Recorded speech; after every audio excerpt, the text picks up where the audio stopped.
Chapter 18. Leidi. The robot didn't come. For a while they listened to the machine's growling drone in the woods, but then the sound grew distant and finally disappeared. Well, that was both intriguing and scary, mumbled Tula. If there are machines, there must be people or at least some form of intelligent life, said one of the newcomers hopefully. That voice! Badass turned, trying to figure out which of the dark shapes across the campfire had spoken. He noticed the slight silhouette of a woman, but it was too dark to make out a face. He couldn't be certain it was really 7LD456, or Leidi. Well, there is certainly intelligent life. The badgers, for example, said Badass slowly. They aren't dangerous to us. But the creators or owners of this machine, or the machine itself, if it has an artificial mind, I can't really say. Not yet. The only signs I saw, the field of craters, the burning city, and the battle robot, don't point to a friendly intelligence.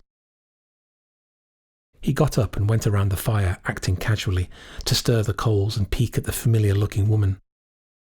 The flames rose, and at the same moment the woman looked at Badass. He turned away quickly, pretending to concentrate on adjusting the fire. Yes, he wasn't mistaken. It was Leidi. He stood up and retreated back across the campfire, stepping out of the circle of light, hiding in the gloom. Back on the ship, he and Leidi didn't get along so well. Badly enough that even on this abandoned world he didn't have the slightest wish to acknowledge her. Wasn't it the same with Leidi? She must have recognized me, thought Badass. He suddenly lost all interest in sitting by the fire. Looks like there's no danger. Let's get back to sleep, he said. We'll discuss it tomorrow when the others are awake. If only we could sleep while these damned insects drain us of blood and nanomachines, one of the newcomers complained, and the others mumbled in agreement. Yes, sleep. He had brought the materials from the concrete ruins, but because he'd visited the badgers, it was too late to consider building his hut. There was no point messing around in the dark. Tula was the only one to enjoy the situation. "I've got a great fix for that," he said. "Yeah?" asked Leidi hopefully. Tula chuckled. "Those who can't sleep can take my watch." "Black hole take you," Leidi grumbled, and all the surly newcomers backed away from the fire to where each had found room to make a nest.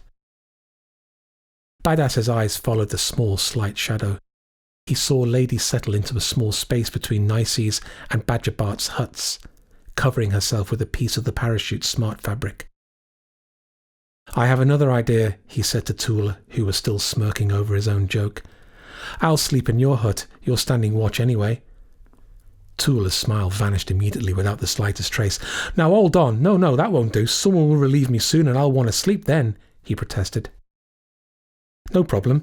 You can sleep in the next shift's hut," Badass said. He made a show of yawning and set off towards Tula's rusty shack. He heard the man's frustrated mumbling behind him, but was too tired to care. Finally, a stunt worthy of my name, he thought. Tula's bed was squeezed between the generator and the wall at the back of the hut. Feeling his way there, Badass must have stumbled on every last object Tula had dragged into his abode.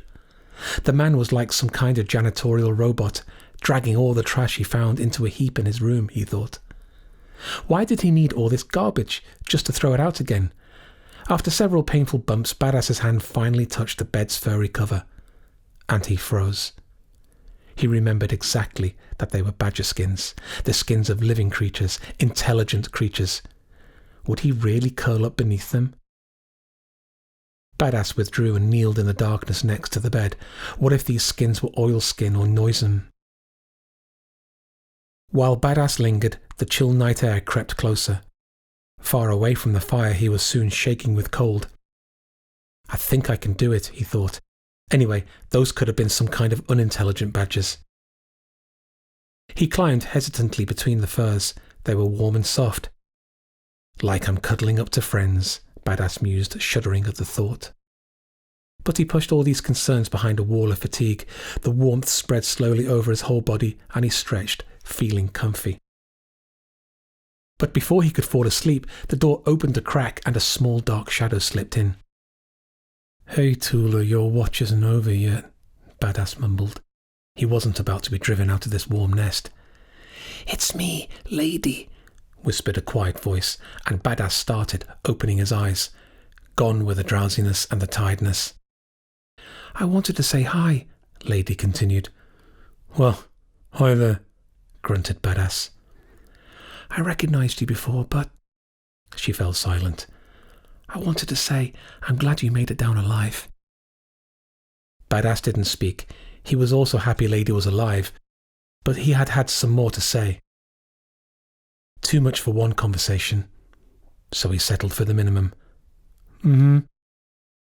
"Everything that happened on the ship," Leidi ventured. "I think we can leave it up there. It doesn't matter down here anyway." Anger sparked in Badass. He started to say something very bitter, but closed his mouth instead. He was really glad that Leidi survived the calamity.